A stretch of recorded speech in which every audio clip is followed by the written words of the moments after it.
Good morning, students. Today we are discussing BEZE 104. You have submitted your assignments, but for the examination purpose, you can prepare yourself. What is paralanguage and what is oral communication? Paralanguage is the meaning conveyed by how something is said. Yes, what is paralanguage? The meaning conveyed by how something is said. Oral communication is what is said. So there is difference. What's the difference? What is said and how something is said. Are you getting the point? What's the difference between what and how? What is related to oral communication and how is related to paralanguage. But both these are essential. This is the distinguishing feature that makes paralanguage different from oral language. Paralanguage is one of the most powerful complementing media. Most powerful complementing media that oral communication possesses over the written. How? Means oral communication is more powerful than written. How? Because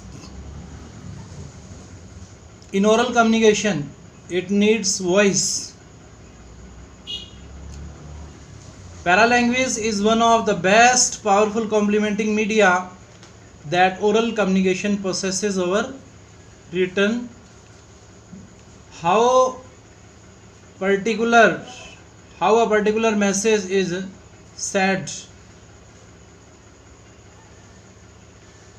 is to a great extent its measure of importance.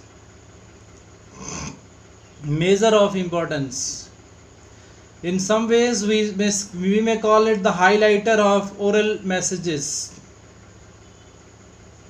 since it uses certain physical aspects of language articulation to emphasize the central focus of the message. Can you make out when you hear the word hello on the phone? Firstly, you will be able to make out the gender of the caller. Means whenever you listen the reply, whenever you listen the response of the listener in the form of hello, you understand that, you identify that the gender of the person. Secondly, whether it is an identifiable or familiar voice. Through the voice you understand, is it familiar or unfamiliar. Thirdly, if unfamiliar from the word is spoken, you may be able to assume the socio-linguistic or educational background of the person. So this is the power of voice. This is the magic of voice. This is the miracle of voice, that you understand all the details and particulars just by listening his voice, his or her voice telephonically. You can know the person's all aspects of life even. Features of voice. It is also true that without the voice, it is impossible to communicate orally. No doubt, voice is greatly needed for communication, means for receiving and sending of the message. This then is the relationship that exists. What kind of relationship? Depends upon the communicators. It exists between the two where paralanguage helps to add further meaning to the oral communication.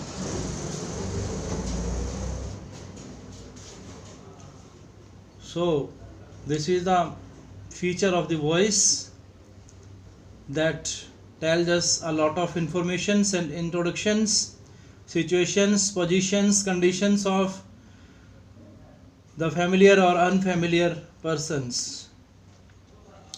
Next is distinguishing features. Inseparability.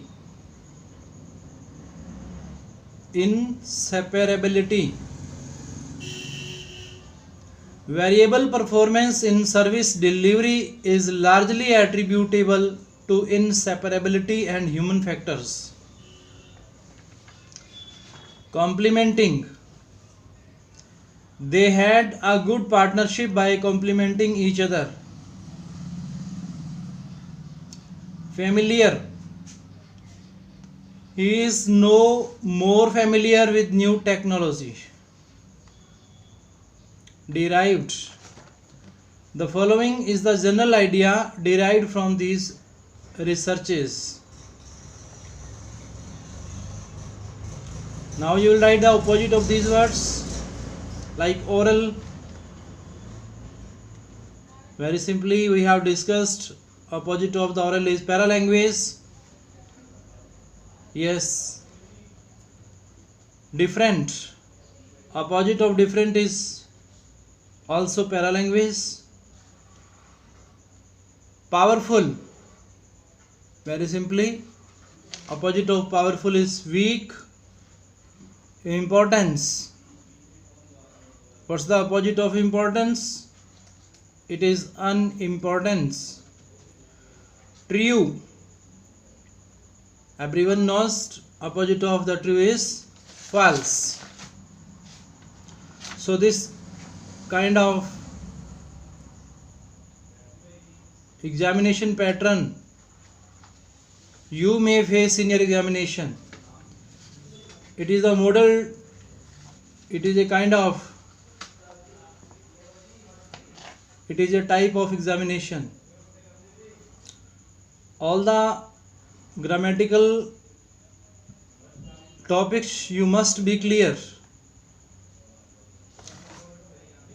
All the fundamentals of the English grammar, the foundation course of English, you must be gone through. Only then you can compose your own writings. So after grammar you will write some sort of compositions in it. In your grammar you will face a number of complex and complicated topics, or in detail you can write. You can go through again features of a good conversation. What is a conversation? Yes, students, you are listening. Listen carefully. Yes. A good conversation is a talk between two people that offers multiple viewpoints about something that interests both people. if only one person is interested in the conversation, then it is already lacking and there really is no point in the conversation. Also, if both of the people having the conversation have the same view, then they are both adding nothing to the conversation and it will simply go nowhere. You usually have meaningful conversations with friends, family members, or a close acquaintance. With both people are usually comfortable talking to one another with little distractions. Usually, you should not just focus on yourself and your point of view, but listen to what the other person has to say and keep an open mind. If you are very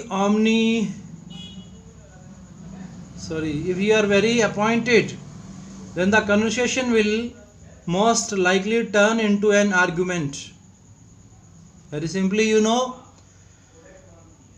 without argument and without logics, there is no existence of the conversation. Fruitful conversation possible only in that case of when there is argumentation exists. Especially if you are talking to someone who is quite close to you, like a family member. Good conversation also involves acceptable body language. You should make sure that you are looking at the other person you are talking to and looking at them with a pleasant face, not a face that looks confused or judgmental. Lastly, you should try to actively listen to the other person and add on to what they say and just wait for your turn to talk so you can get your opinion out there. So on the basis of your opinions, more and more opinions, you will be fluent in your conversation. Now, what is the difference between telephone and face conversation? Means telephone and face to face conversation. Yes, telephonically we listen just the voice and try to understand the person, try to identify the picture of the person, and face to face conversation tells us a lot of introductory and parts of the person and identities. Telephone interviews are generally conducted by hiring managers in an effort to save time and quickly eliminate candidates who do not meet the organization's requirements. The aim of a phone interview is not necessarily to identify the strongest candidates, but to eliminate the weakest ones. Given that a single open job can attract hundreds of resumes, it is understandable why employers want to screen candidates as efficiently as possible over the phone. According to the experts, telephone interviews are an integral part of business practices today.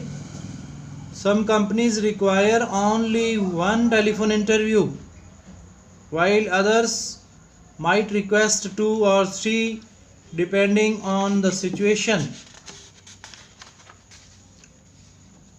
So a number of advantages and disadvantages of these kind of interviews and discussions that are telephonically conducted. number of disadvantages and advantages you will have to write. So you should go through these things. How to write a good report? Yes, reporting. How to report? First is suitable title. A suitable title has to be provided to each report according to the nature of contents. It should also highlight upon its origin and the person for whom it is being prepared. So all the contents must be clear first, and the nature of the contents must be clear for the reporter. Secondly, it should be simple in conveying any kind of message. Third is promptness. A report should be prepared and submitted within short span of time or time stipulated by the request letter. Information delayed is information denied. Comparability. Yes, comparability. Sometimes a report is prepared with some comparative information. By comparing, we analyze, we observe some sort of results. Consistency. There must be the consistency in the report. There should not be the fluctuancy and there should not be inconsistency in the report. Precise and accurate. A report must be precise and accurate.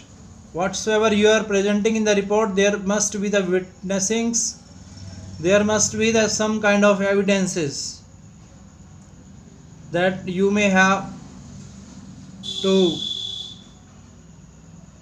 prove. In the form of proof, you should keep these things. Next is relevant information.